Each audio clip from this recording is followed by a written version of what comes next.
Hi everyone, in this video we will show you how to use the Workday app. First, download the Workday app from the App Store or Google Play Store. Once the installation is complete, open the app on your device.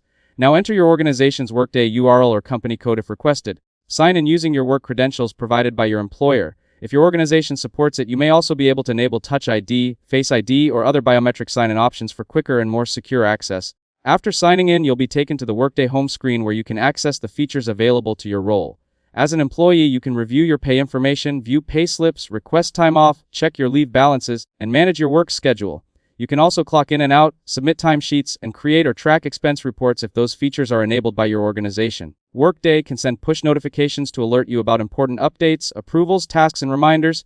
You can tap these notifications to take action directly from the app. The app also allows you to browse your company directory, view coworker profiles, leave feedback, and access learning or training courses while on the go. If you're a manager, you can use the app to approve employee requests, review timesheets, and manage team-related tasks from anywhere. You can also view team profiles, make job or compensation changes, provide performance feedback, and monitor important business information through reports and dashboards.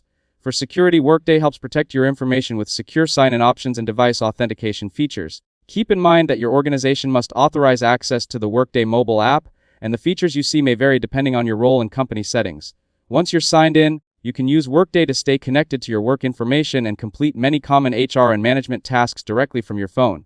If this video helped you out, don't forget to leave a like and subscribe to the channel. Thanks for watching, and I'll see you in the next one.